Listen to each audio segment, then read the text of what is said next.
Welcome to the Two Girls with Grief podcast. We're your hosts. I'm Kendall, And I'm Rachel. the podcast where we talk about our experiences with grief. There might be tears or there might be laughter, but join us as we figure it out in real time. We aren't professionals, we're just professional grievers. The podcast where we have honest conversations breaking down the stigma of grief one episode at a time. And our hope is that you feel less alone listening to our podcast. And without further ado, I feel like this is going to be a nice, easy, shorter episode. Hopefully, we'll see what inspires us to speak.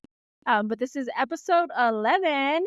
And I feel like people talk about this all the time. So our next episode is practical tips for helping your grieving friend. So, the way we begin every episode, Rachel, where are you with your grief today?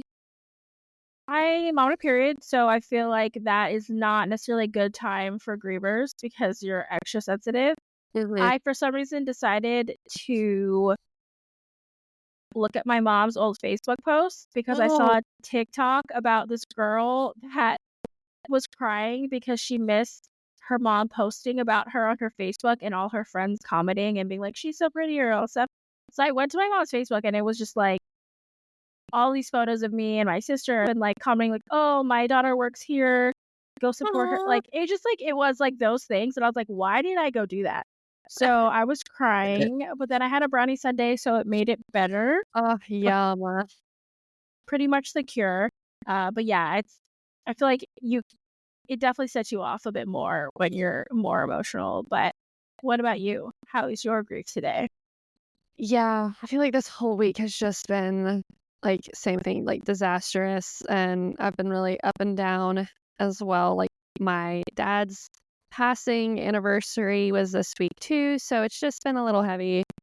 And I had like a similar thing where I didn't know. My dad, not a social media guy. He was like someone of another time and era and did not like social media, was not going to be his thing. He didn't have a cell phone forever. He was like a pencil and paper type of guy. And one day at work, I have to do stuff on like LinkedIn, and I find that he had made a LinkedIn page. And something like in my little heart like snapped and broke, and was belligerent. Like I was like, I have to go. This is not good for me because like I am actually like on the verge of waterworks. And so yeah, like if you find out your dad has like a little secret LinkedIn page and it was just like him trying his best, I was like, oh. So yeah, that was part of my mom's Facebook. It also like she definitely posted that looked like she was replying to people's messages or something, and it was just like her Facebook status, and I was like, oh, mom, I would have helped you with this. it's just like it's a little bit embarrassing, but it's just like so cute too, and you're like, oh, you were like really embracing it. And even just, I mean, the status is it's words that she said, that she was texting. So Yeah, those are still just precious. So yeah, I mean, we can't talk about it too much. This is supposed to be an easy episode, and I'm gonna we've cry. already made it heavy. About too much. I'm about to cry when it's supposed to be practical tips. So I'm not gonna do that. So another thing we always do is our credential. If you've been listening, I lost both my parents and my sister, and obviously my mom as I was talking about it. But I think why I like this topic a lot is because I genuinely want to believe that people want to help and want to be there for friends. Obviously, there's always the people that aren't good friends, but I think it's just there's a weird divide of people that have grieved or that are grieving and people that haven't. And there's a lot of disconnect and a lot of miscommunication and a lot of feelings that flow both ways for this. And I think if we talk about it more and just share things about the topic, that help some people bridge the gap. And there's not a perfect system. There's not a perfect way. It won't fit for everybody. It won't work for everybody. But by sharing some things, it might help your friend. So that's why we're doing this. And those are my thoughts on this. So what are your credentials to speak on this, Kendall? Yeah, I think like in the same way, prior to my dad's passing, I would have never had any of these ideas that we have here, these tips on how to help someone who's grieving. I would have been like everybody else, saying the same things to everybody, like the same sorry words that aren't really helpful. But I remember like really right after my dad's loss and in the thick of grieving, thinking like, oh, this would be really nice if like someone did this or said this or like just this tiny little thing. None of these are really big, I feel like, You No. can if you have it in your Yeah. capacity and power, like, to really support somebody in that way, by all means, like, good for you. But these are just tiny little things I think everybody can do to show someone who's grieving that you care and you wanna help out, and you may not know, but this is a good place to start, and like Rachel said, I think so much of this is just people who have not gone through the grieving process really and genuinely wanting to support someone who is grieving, but don't know how to do that or where the boundaries are, and so I think these tips are super easy to walk away with and to use in real life, so hopefully and if y'all have more ideas, like, Yeah, let us comment. know. Yeah, you can comment the episode or our social media, email us. Like, we'd love to compile a larger list. These are just some things that came top of mind for us Yeah, and maybe things we wanted or things that happened. So, yeah, this is from our experience and other things that we've seen. So, feel free to add on yeah. to our list. So, should we kick off the first tip? Yes. Kick it off, I Kendall. yeah. Um, I will say this is not my own original tip, but I think this is definitely one to carry forward and pass on. And honestly, if this becomes a trickle effect to pay it forward, I mean, that's just the best thing I think that could happen because it happened with someone for me, and then I did it. I do it every time I know somebody's grieving. But my college roommate, if you're listening, Sarah, I love you so much. I hope you're doing well. But she somehow had heard that my dad had been in the hospital for a while. And at this point, kind of people stop checking in as much. And really close to his passing, she had sent me just $5 and she's like, go buy yourself a coffee today because you deserve it.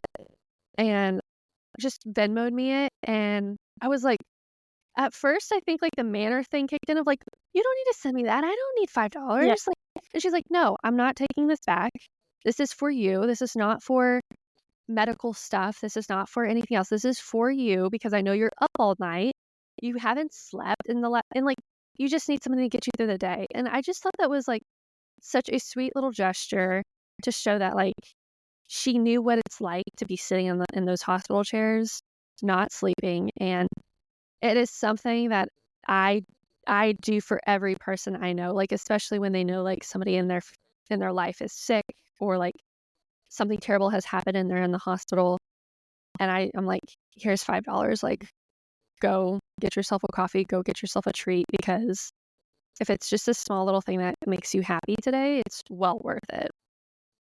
Yeah, and that actually inspired me. My friend recently lost her mom, and so I sent her money to, like, go buy food, go buy coffee, whatever you need, and I was gonna send her food, but I was like, I don't know where she is. A lot of things happen when you lose someone, and it's like the day after, I don't know, I don't know where she'll be. I don't wanna put that on her, so I was just like, "Here, you wanna buy yourself food, coffee, like, just eat something, drink, like, take care of yourself." So, even something that Kendall just mentioned, I think she might have mentioned it sometime in the podcast, but I was like, "Oh, I'm gonna try to do that for my friend."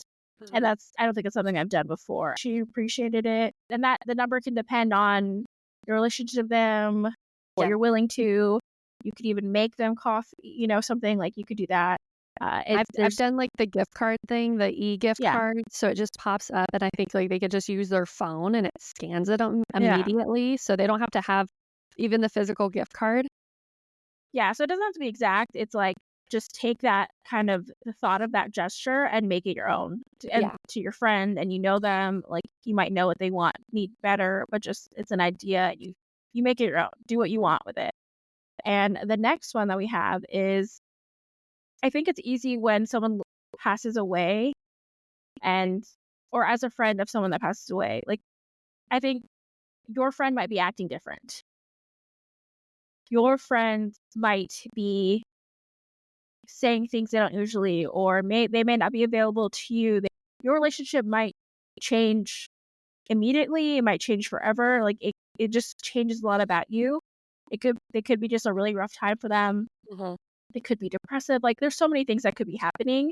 And I think sometimes it's easy to not think about what they're going through and to think like, oh, they're not being a good friend to me or oh, they might have said this to me or oh, you took something the wrong way. And I think grief is so heavy, it's so big, it's so much bigger than people give it credit for, And Yeah.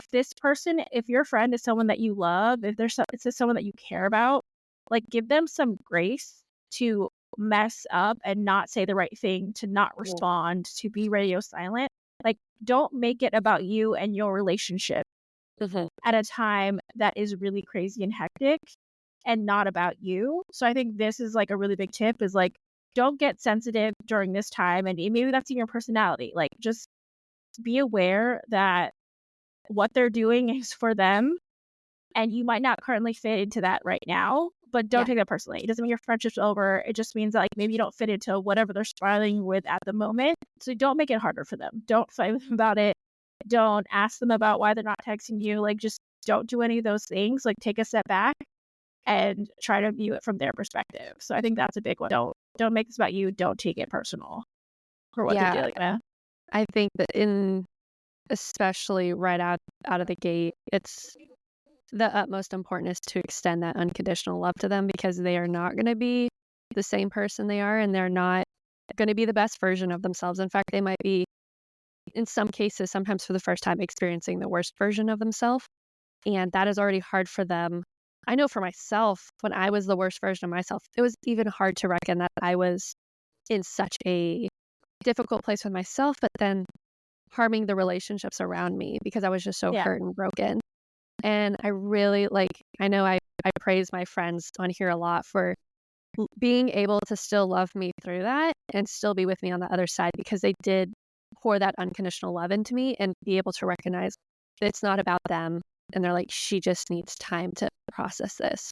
So the next one we have is we have to spend a day with them. I think you and I talk a lot about how the best thing you could possibly give a griever is that space to talk about it, and you're gonna get into that in the next point, which I think these go hand in Yeah. hand, you know? But what we kinda mean by that is it doesn't have to be like the full day, but if it is taking them to get breakfast, if it's taking them to get coffee, if it's taking them to the movies, if they're in that place with their grief where they are ready to get out of the house, and maybe they're like, "I wanna get out of the house, but I don't even know what to do because I can think of, I went to the movies a lot with my dad.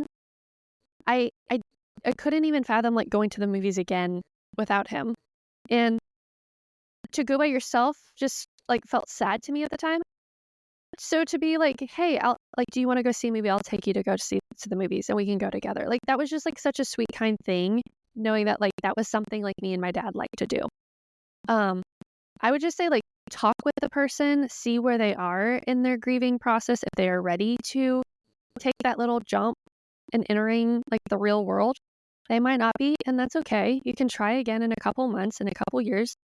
Give them that opportunity and still just offer them that time in your life and be like, "I wanna be there and I wanna listen, and I wanna do this for you because you've gone through a hard and heavy thing." And hopefully it doesn't take years for them to take you up on Hopefully. that offer. But yeah, I remember even one of my friends, she's from friends from high school. I feel like we've gone, in and out of closeness throughout the years. But she was one of the people that, like, also knew my sister. And there was just one day where I asked her, like, can you come hang out with me? Because it was like one of the first days I was going to be alone after my sister passed away. And she did. And we just, like, hung out. I don't even remember what we did. I know we ate, and, like, she drove an hour to come see me. And I just remember I really appreciated that, that she just came. And I feel like when you're grieving, you don't want to be around people you don't feel comfortable with. Right. So it wasn't like she brought anyone else with her. She just came alone. We spent time. I think we talked about it a little bit, but mostly just like she made sure we hung out. And I think that was, like, super helpful. Just like someone taking the time to spend with me when it just felt like everyone went back to the world, the normal world, re-entered the world, and I was still just, like, out of sorts, just out of it because I lost my sister, and I just could not get a hold on what the world was supposed to look like without her. I still am figuring that out. She's been gone for 8 years. Like, I still freaking hate that she's gone and that I had to live without her, but I swear that was really nice. I think just, like, giving people something to look forward to and Yeah. trying to reach out, I think is nice because it's not as sad as it is, I feel like people don't offer their time as much to people as often, and sometimes they just need that time, like, someone to care about them. Yeah, I remember the first time it's not the first time of me, like, having dinner with my best friend, but she was like, "Hey, like, do you wanna go grab something to eat?" And I, like and it was the first time in my grief process, I, like, wanted to look pretty, like, it was like a little date for me to, like, go hang out with her, and it was, like, the first time I was excited to just spend time, and, like, I actually, like, washed my face, and I brushed my hair, and I even put on waterproof makeup because I knew I was gonna cry, but I was like, "I wanna look, like, decent for the world." And it was just, like, a small little thing, but I was like it was, like, one of the few moments in my early grief stages I was, like, really excited. Yeah, and I feel like you can take that as taking them for a day out if it's in your budget, if it's someone Mhm. you want to, like, you can take it as, like, extravagant as your budget is. You can even do that on a low budget. Yeah, You know, hit the there's ways to do that Dollar at Tree, that's home. always fun. Yeah, I mean, there's options, like, really, it depends on your friend. Like, I feel like to really be there for someone, you should know the person, Yeah. and you should be able to be like, "Okay, this gives me idea for something that they would like." Yeah, And like, my that's all sister we're loved Yeah, baking, and, like, that if something were to happen with her, like, that would be something I would wanna do with her and be like, "Let's bake shit together." yeah, so it's like, you know them, you know what to do, we're just trying to give you some inspiration to think about your friend in a way that maybe you didn't think about might help them. Yeah. And so something that kind of slightly mentioned was offering them a space to talk, and I think it's bigger than that because I think what often happens with people that are grieving and people that haven't experienced it, you might share things that feel really dark, that might feel uneasy, that might make you feel uncomfortable. And I think it's hard when you don't address the awkwardness Mhm. because you can be so sad. It's like you could say something, and then if you say it to your friend and they don't respond to you via text, they don't say anything when you say it to their face, like that is just a really weird feeling. And I think it's really because they don't know what to say. Some people might just be not supportive, and that's just not their space to do that. And that's something good for you to know about them. But I think most of the time it's just you don't wanna say the wrong thing. So I think if you're just kind of open about it, be like, "I don't really know what to say to help you in this moment. I don't really know, but, like, feel free to share what you Mhm. wanna share." I feel like just kind of being clear about your intentions and the space you can provide, because otherwise, especially when emotions are heightened, it's easy to be like, "They don't care," or "They just made it's really awkward for me." And I would hope to think that's most often not the case. So just say the thing and break the ice because it's probably gonna be some awkward conversations, but just let it happen. And it's normal for them to cry, so just let them cry. Like, don't make that a weird thing. Yeah. Yeah, just embrace the tears, it's coming Yeah. along with it. Because grievers know that it's totally normal to cry. I cried this morning. Like, might cry tonight. Like, I don't know. You know, it just comes when Yeah. it wants to. So, uh, I think we're so comfortable with our tears now. It's weird when you feel like you have to hide it from people that don't get it. So just let Yeah. that be normal when they need to cry. Like, don't make them keep that side apart from you as a friend, I'd say. And I've been asked this by people in the past of when I when I am sharing something with them and they ask, "Do you want me to listen right now or do you want advice?" And sometimes it like really even I have to think about, well, what what do I really need in this situation and what am I needing from this communication? Because sometimes I think people often lean on, oh, well, I could tell them some piece of positive advice, but it's not what the person actually is wanting. Sometimes I just want to Yeah. like vent about how much it sucks. Yeah. And that's where you just commiserate and you're like, yeah, life is not fair. Like, I totally get it. This is painful. It feels shitty. Why did this happen to you? And Yeah. sometimes people don't want to hear advice. Sometimes people don't want the positivity because when you're in the thick of grief, nothing feels positive. Yeah. Also, But there's nothing to fix grief. So right. you might Yes. just piss them off. So just watch your mouth. Watch So your mouth. yeah, I think like knowing where they are in their headspace and just asking that I don't think there's anything wrong with asking that up front and being like very blatant about it and being like, I want to help you. I just need to know what you're looking for. right now so I Yeah. could be the best friend to you in your space where you need it. Yeah. And public service announcement. A lot of people that are experiencing grief, like very recent, they do not like it when you say they want you to be happy or they want you to live a good life. Like people in the thick of it generally don't react to that well. That's not everybody. I feel like now at a point years out, it's like, okay, yeah, obviously. Like Yeah. that's what I also use sometimes to like get myself like Mhm. focused to like work on the things I want to. 'Cause I'm like they'd want me to achieve these things. They'd want me to be happy. But it's been many years Yeah. away from it. So yeah, just maybe don't use that one. And years away, it's like it's fine with me, but a lot of people don't like hearing that when they just are like very recent to grief. So keep that in Yeah. mind. I think, like, w those words, there's so many, like, normal things, like, they're in a better place, they're not in pain Oh anymore, yeah. of course, like, I think Yeah. grievers agree with that, like, we know that, Don't want to hear it. but we don't wanna hear it. Yeah. Because honestly, of course, it's about the person we lost, so the reason we wouldn't be feeling this bad is because of that, but at the core, it's also, like, we feel shitty. It's Yeah. kind of about us and how much this sucks not to have this person here in our life. And like exactly the example you brought up, but it took you having to accept that mindset. It took years for you to Yeah. finally like come to terms with that with yourself, you know? Yeah. Throwing that on a person when they're not ready to receive it is just it's not Yeah. helpful. And of course, like the griever is gonna be like, "Thank you, that's so nice," and then roll their eyes when you walk Yeah. away. Because there's no place that my sister should be other than with me, growing up with me. So like whatever place she's in, if I could call her back, I would fucking call her back. Like I would call her Yeah, back. Like she should be yeah, with me.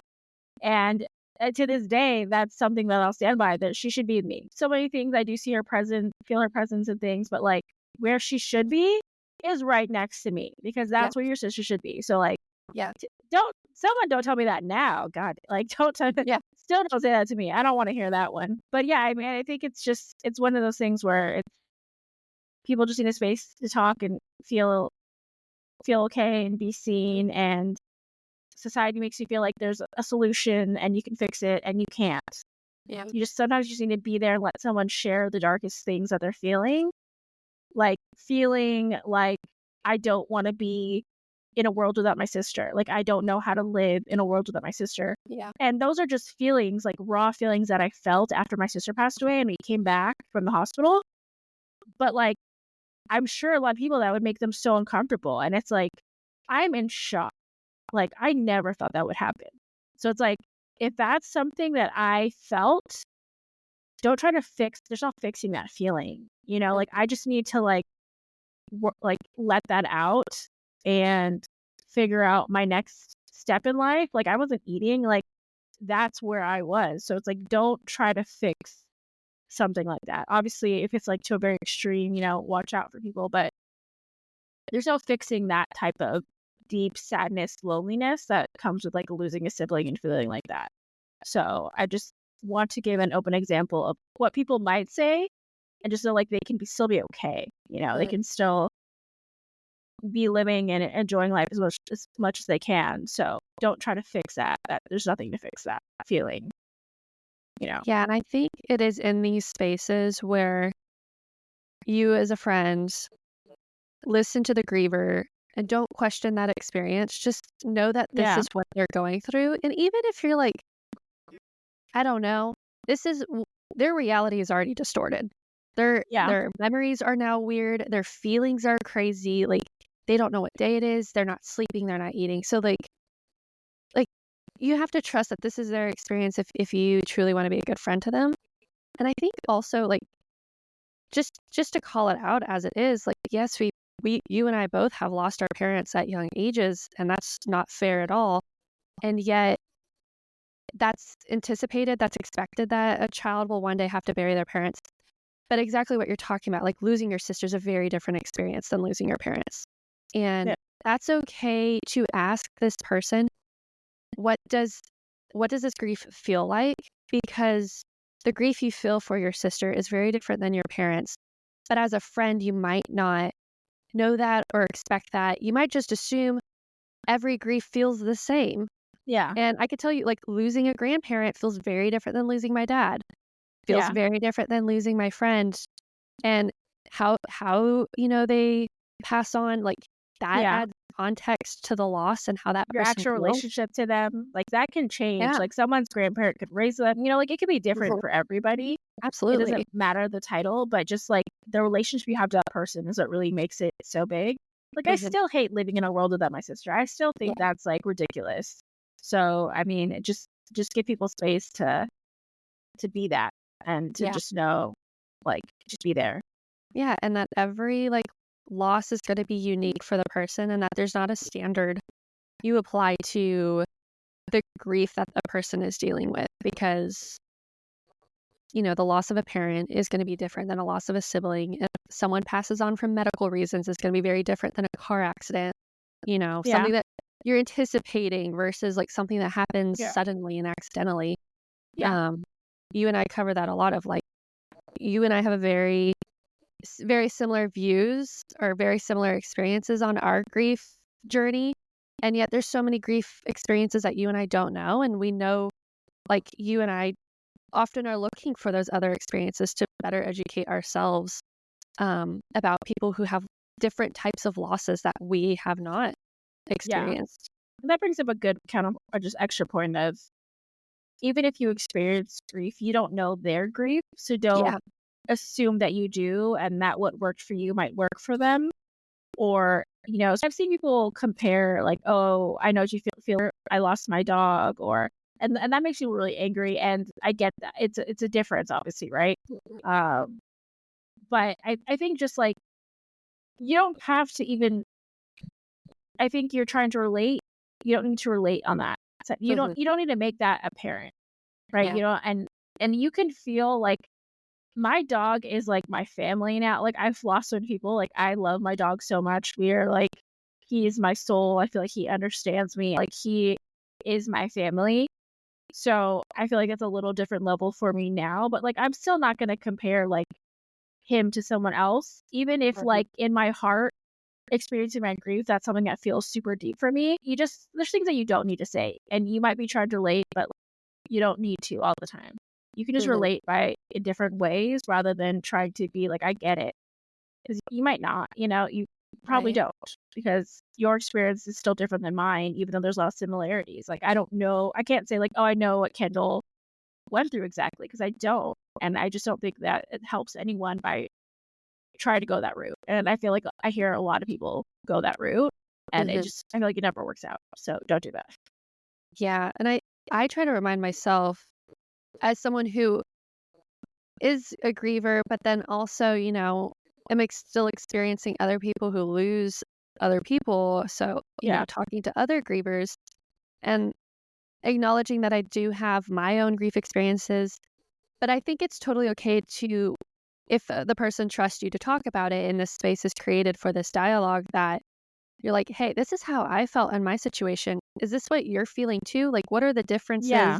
between it? And let's talk about that because regardless, it's still educational and it's still worth the conversation, I think, in the long run for both people. Like, that's just healthy conversation about grief to know, well, this is my experience, but and our experiences are different, but I wanna know, like, what has your experience been with this? Yeah. It's like you can still be there and have those upward conversations. I think just coming at it as like I'm an expert or a solution Right. oriented person, that's where it's not. I definitely think people should just have more open conversations Mhm. of where they connect and where they don't, and just be honest about that. Because I think that's where a lot of friendships like do kind of blow up and take wrong turns. Is just Mhm. like assumptions during a hard time. Yeah. I love what you said about, like, not being an expert because I think, like, you can be an expert for your own experience, but be like a learner and, like, really Yeah, try and understand what another person is feeling, and, like, get like, help them really don't be scared of that. Just dive in with them because they're already in the thick of it anyways. They're in, like, the pit of their grief experience, and I don't know, I kept wanting to say, like, in the dark place of your heart, like, jump yeah, in with them because they're already feeling alone and different and weird and so isolated, and if you already do have this grief experience, then you can jump in and not be scared of, like, Yeah. that place that they're in. I saw this cute little video on Instagram of, like, this, like, rabbit and elephant, and, like, the elephant is grieving, has a little rain cloud, and the bunny just, like, sits next to him underneath the rain cloud, and that's, I think, exactly how grievers want. We just want someone to not be scared of that I actually saw turmoil. someone mention, like, Eeyore in, like, Winnie the Pooh, how he was always Uh-huh. just, like, the sad donkey at events, but they invited him to everything, they just let him Yeah, be himself, yeah, and someone correlated that to grief, and I feel like that's so real, like, I feel like that yeah, it's one of those things where it's like, you might be a sad donkey, but you still wanna be invited to places, you still want yeah. to be there, and maybe you wanna go, maybe you don't, maybe you just need some time, but just allow someone to kind of be there where Mhm. they're at, and maybe they're different than they were before, and just, like, accept them as who they are. Yeah. Yeah, there was many times where I'd be out with my friends and I might have been staring into space, but I still just appreciated the tiny steps I was trying to make for myself to get out of the house and be around people again. But you're right. I'm trying to get out. I'm not gonna be the same person, and yet my friends still, like, accepted me for that and brought me in, and still I think, like, we talked about this in a previous episode, but, like, let the choice be on the griever to say no if they don't wanna attend something rather than Yeah, assuming that they don't wanna go. yeah, So then another one we have, I think, and this kinda, like, I think ties in with the previous one of, like, keeping in touch with the person and who's grieving. Um, this looks, I think, in many different ways, but I think a lot of grievers have the experience of, like, you immediately lose somebody, you're flooded with all these messages, phone calls, everything, and then it trickles out, and then I distinctly remember 6 months out from my dad passing and be like, "Wow, I don't think anybody remembers."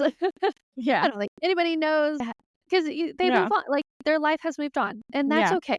Like, they are not going through that journey that you're going through, but I think as friends of grievers, like, there's little simple ways that you can just check in, keep in touch. I think one thing I really appreciated from friends was like, "Hey, I'm thinking of you. You don't have to respond back, but if you wanna do something, let me know, or if you need anything, just reach out."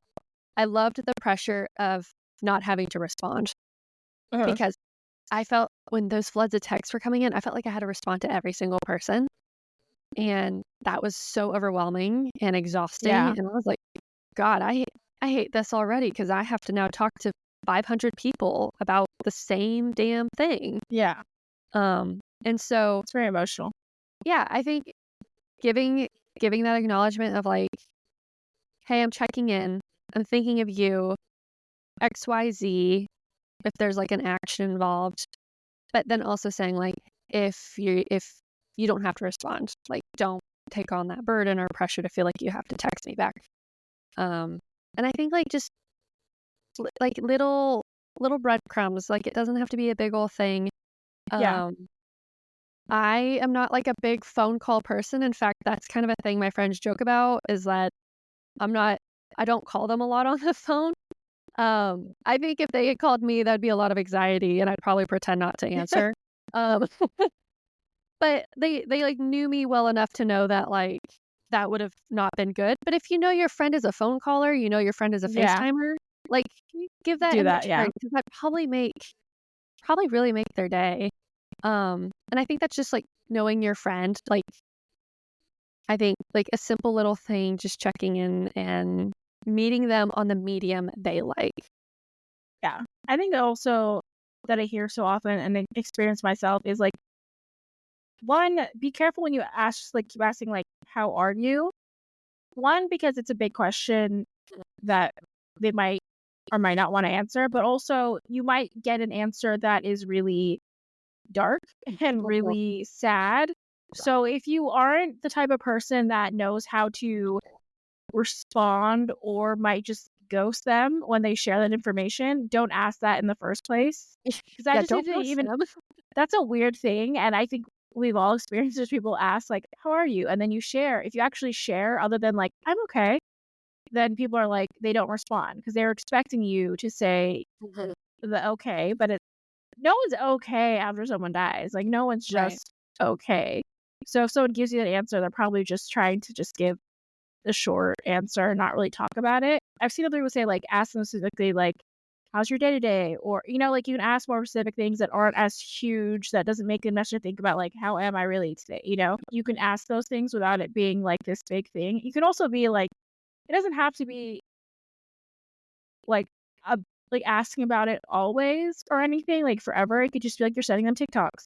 Yeah. You're sending them just messages about random things or talking about hanging out. Like, it doesn't have to be, like, every time you're talking about Right. it, but and know your friend Yeah. because or your loved one because people are different, but don't be afraid to bring it up to them eventually, like, don't just, like, forget the subject at some point, which a lot of people do. I think a lot of times people think, "Oh, I don't wanna make them sad by bringing it up," but it's like, Yeah. it's sad that they're gone, you know, they're already sad about it, so I think it's better to talk about people and talk about their memory and really kind of have that as something still existing in their life because it's always there. The Yeah. absence is always there. It's just weird when you don't talk about the person that's so important to you to anyone else. That part's weird, Yeah. and obviously know your friend and how they would react, but don't just pretend that the person that passed away is, like, gone, like, that or, Yeah. like, that never existed, I mean, because I think that's also hard where people feel like they were erased and no one cares about them anymore. I feel like that's a super common feeling for people that are grieving. I think another thing, if you have a ritualistic thing to try and keep up with that based on if they're willing to have space for that. In my 2 examples, like, after my dad passing, one of his, like, dying wishes was that I kept me and my brother and sister together, that I didn't let his passing divide us and become distant to each other, and I was like, "What an undertaking. You're expecting a 24-year-old to figure out how to keep a family together after a loss? Like, I don't know Yeah. how to do that." And one simple thing one person recommended was, like, maybe it's just, like, a weekly dinner or, like, just a weekly thing or a monthly thing, but something ritual that they can't say no to because they know they should be expecting it, and that's what came up with the whole, like, Sunday D&D thing was that every Sunday I cooked dinner for them. Dungeons and Dragons for For all the for nerds at home. for all the people that don't know. Yeah, so that's how me and my brother and sister play Dungeons and Dragons every, Sunday evening, and that is, for the most time, like, a non-negotiable, like, they know every week, like, for 2 hours of the evening, that's what we do, and in another case that's not quite so, like, ritual or planned out is that because one of my friend's schedule is kinda, like, crazy, so he's, like, in and out of town a lot, but nobody ever knows, like, really when. But every time he was in town, he's so good about planning. He's like, "Hey, I'm in town. Let's get dinner." And so it might be like every 2 weeks or every 3 Yeah. weeks, but I know, like, they are trying to make time for me, and I sometimes I can't for whatever reason, but I do acknowledge, like, they care enough about me to wanna do these things, and it's not planned or as ritualistic, but I think for, like, as much as a friend can, I think that's a simple thing for a friend to do is like, "Hey, can we meet up monthly and we go to, like, a new restaurant, or we could Yeah, try do at a new something. coffee place." Yeah, like, something to look forward to, something that, like, they can expect, like, "Oh, this is coming up in the next few days. I've gotta make sure I don't plan over that." And that way they like, because also in, like, the thick of my grief, I was the queen of flaking out of things, um, but if I had more time to plan for it and knew it was coming up, the less likely I was gonna flake out of it, and I will say 99% of the time, I really needed those moments. I really needed to get out of, like, my own head in the quietness of my own house and go out and do something, and every time I drive back, I'm like, "I'm really glad I did that." But I think you do have it's a battle you're facing almost with, like, the griever's mind. You have Yeah. to kinda, like, work with their grief at the same time. Yeah, and something that we talked about before as well is it's it's easy sometimes to build up that you might not like the situation, you might not have fun at the event because Mhm. you're just kind of building up a lot of things in your head, you're feeling Yep. sad. I think it's one thing for as a friend, they're a good friend to you and you know how they've been previously, like, they might need a push to be like, "Just come out for try it for an hour. If you don't Yeah. like it, we'll leave," Mhm. or like, "I'll come over and we'll drink wine and watch a movie." Like, Mhm. it really depends on your friendship, right? And your personal relationship to them. You might be like, "Hey, I'm gonna plan a dinner party. Like, let's come over. Like, who do you feel comfortable being around right now?" Or, there's certain things you can do to just make it easy for them to not hole up in their home or room or whatever. So just know your friend and know when it's okay to push.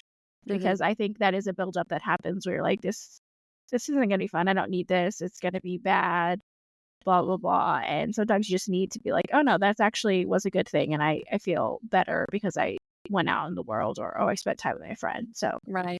yeah, just keep in mind it's always different for people. Another important thing is don't put more on their plate. This can be applicable for so many different situations. I think the first thing that comes to mind is, like, especially when someone just passed away and there might be, like, a funeral or something. Most of that information will become public. They'll post about it eventually, like, usually that is something that happens. So, don't keep texting, like, "What's information?" If you're someone that's planning to go to the funeral, don't keep bugging them with questions about it. Even if you're trying to help, sometimes asking people, like, "What do you need?" puts a lot on people when they don't have the capacity. So, like, even say, like, "Oh, let me know when you wanna hang out." Like, that might never happen if you put that on the person that is Mhm. having a hard time showering and functioning and crying all the time. They're probably not thinking about the next fun thing they wanna do. So, so often I feel like people put something on the person that's grieving as a way to allow them to come when it's their time, but it just gets lost in the sauce. Like, honestly, it just gets lost in the grieving where you might even have forgotten that someone offered or might stress them out. So just like don't do that. Like Yeah. don't put that on them. It's just really overwhelming when someone passes away, especially. Like there's so many people contacting you. There's people that are being inappropriate, asking questions that you don't want to answer, people that you don't think deserves information. Like there's a lot that's going on that just feels like you're exposed. So I think anytime that you feel like you might be helping, just check what you're doing and if it's actually helpful in a Yeah. situation. Can you think of Yeah, any other situations that makes I sense? right, yeah. I think shout out to Nikki. Oh my god, I love this girl. She is someone who I think is so anticipatory for people's needs, and she I remember with my dad's funeral, she was like, "I'm gonna watch your cats. Don't worry about it. I just need the key. Leave it under the rug. I've got it. You focus on whatever you need to do for the funeral for the next 2 days." And I was like, that was just so thoughtful because we were close friends, and I was like, something I didn't even think of, like, who was gonna watch my cats for the next, like, week as I dealt with this. She also made a box and it was beautiful, this beautiful box with photos of my dad she found from, like, the obituary stuff, um, and it was a box to put in the, donations for, like, the American Diabetes Association because we did that, like, in lieu of flowers, and I didn't even think of that. I didn't even think, like, someone's gonna have to put their check in something. And so she Huh. created this little box that was full of pictures, and I was like, "Where'd she fucking find these pictures?" Because I didn't send them to her. Yeah. She set up the page that went around my office, letting people know, like, my dad had passed, and if you wanted to support me, like, you could donate to uh, the ADA. And I didn't ask that. I found out after the fact that um, she was like, because my dad's funeral was, like, hours and hours away, so, like, if they even wanted to come, they really couldn't. Um, and she was like, "Hey, I made this thing. Is it okay that we do this and send it around?" And I was like, "I can't." I'm just blown away with, like, your thoughtfulness and how, like, like, you prepared every need that I didn't even know I had yet. And you don't have to be to that extreme. She's just really good at it. But those were things where, like, I had no clue that was gonna be an issue I was gonna face in those 3 instances, and she was like, "Check, check, check. I've got all those covered. Now you can focus on, like, the hard part of planning a funeral, picking out a casket. Where are you gonna have it? Where's the plot?" Like, the actual real hard decisions I was gonna have to make. Another tip and you could combine this with, like, I think spend the day with them, but one thing, I think people really appreciate is when you honor the person they lost, and this could look like many different things.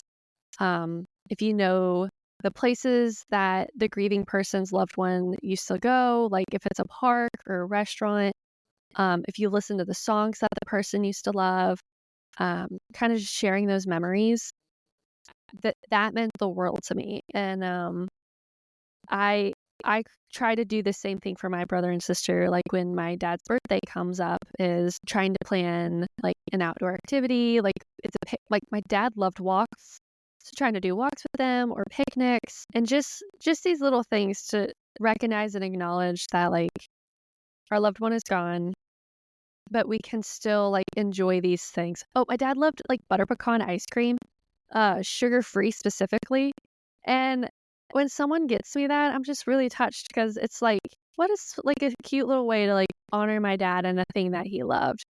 But do you Yeah. have like examples of ways people have honored your people?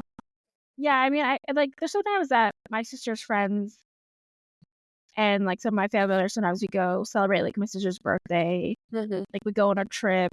We went to, like, New York. A bunch of us went to New York, one of Oh, her first fun. birthdays, do, like, Hawaii trips. So, we do things in honor of my sister's birthday for sure. I think because, obviously, she's younger, like, friends are traveling and stuff. Mhm. But I think it's nice, like, sometimes, my brother will wanna do, like, dinner for my mom's birthday or something, and, like, he'll invite friends, and I think just being open to, like, being the person to celebrate the days that they want to. Yeah. They might not always wanna celebrate their parent's birthday that passed or sibling or Mhm. whoever, partner, but I think giving them the space to do that and being open for that, I think it's really gonna depend on the situation, like going on the trips for my sister's birthday, but I think you just need to allow people the space to kind of just figure that out because it's like Yeah. some years I want to, some years I don't, some years I ignore every date possible. Other days I want to celebrate them. So Mhm. it is a bit tricky, but I definitely would say like it it's nice when someone thinks of them when you feel like you aren't the only one thinking of them. Yeah. And I don't think that anyone, I mean, there's probably somebody, but I think for the most part, people would just appreciate that someone else is thinking about the loved one that they're missing Yeah. as well, and not just them. So I think that's gonna be a nice gesture for most people.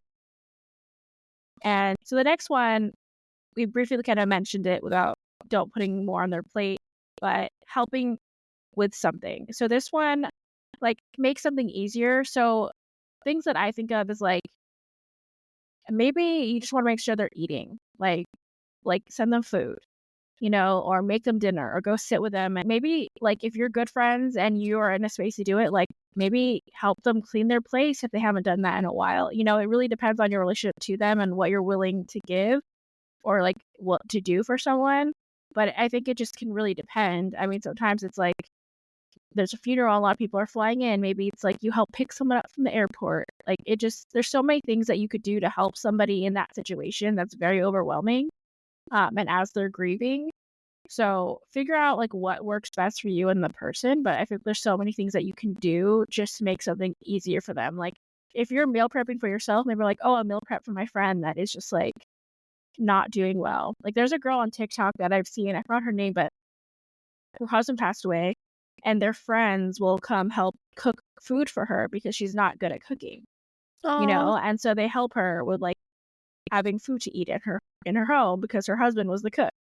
And it's like you can do those things, you can do it as a community. Mhm. It's just like helpful things that like people are thinking of you, they're thinking of the person that you lost, and just making sure that you eat. And I think whatever you can do financially, time wise, etc., can vary, but just think of something that you can do to make it easier. Like maybe like that they're having trouble like, getting out of bed and they have a dog, you'd be like, I'll like watch your dog for a week or something, if Yeah. that's kind of what needs to be done.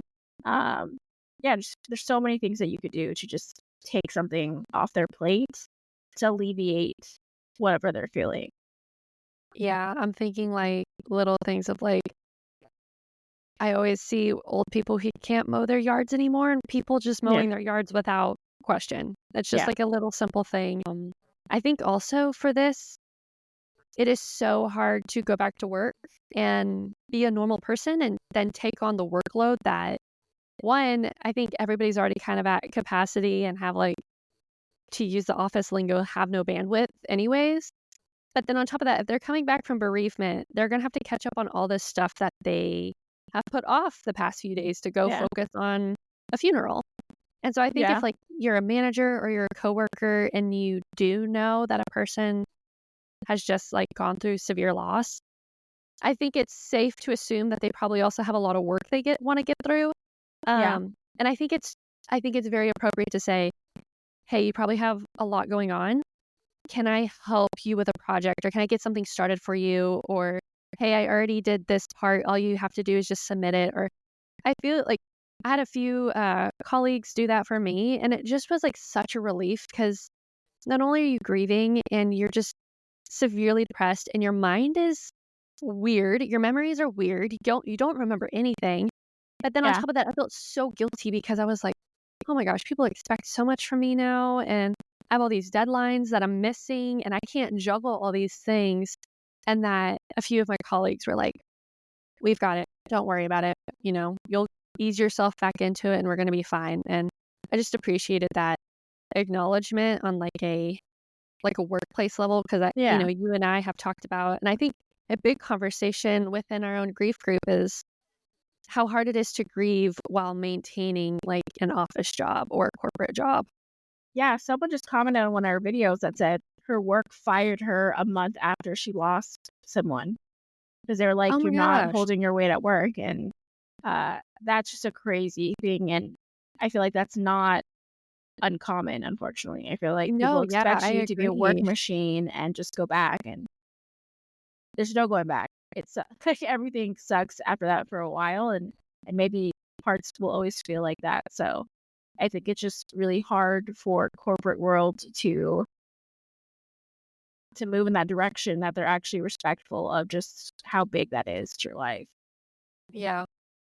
Yeah, and I was even thinking, I guess 2 months ago, posting on social media channels, and I had lost a friend and had to go to her funeral, and even you were like, "Hey, I'll handle it for a few days. Like, you don't need to worry about posting about things." And it was, like, such a small thing, and I know, like, you and I, like, divvy up the posting, but I was just like, that's just, like, really kind and just, like, a relief to not have to, like, think about, "Oh, I gotta post in the afternoon," and Yeah. then you were like, "Nope, I've got it. Don't even think about it."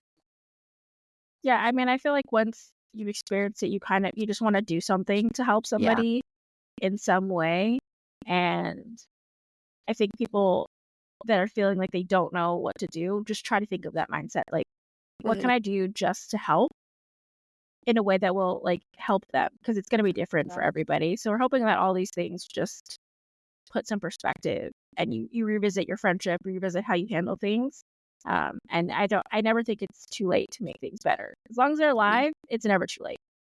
That's Yeah. my motto. Because all my people I are love dead, that. and if yours isn't, you could fix it. Yeah, there's always that, take advantage of the fact that people are alive because when Yeah. it's they're gone, you can't do anything about it. No. Nope, and Um, maybe they're gonna haunt you, so true, and we don't want that. I think last but not least, as a friend, to don't expect the grieving process to be fast and don't try to rush the process of them grieving. I hate to say, like, as a friend of someone who's grieving, like, you will need to be patient.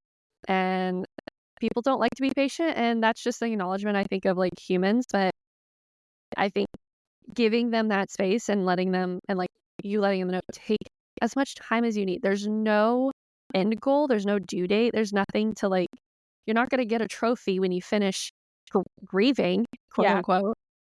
So just know that like if you're a friend of someone who's grieving, it's gonna take a long time and that's okay. Just write it out with them. yeah, and it's always gonna be there, so it's just always gonna be in the room. Mhm. It's always gonna be that thing there, so, yeah, it doesn't just go away. It's a really hard thing to deal with. There's so many emotions, and it never feels normal in the world without them, to be Yeah. honest. So, I think just having that level of care and understanding that they're having to live a life that they never like signed up for. They never signed up to be living their life without the people that they love. So I think just, be kind, be patient, and another, like, as we said again, like, don't make it about you.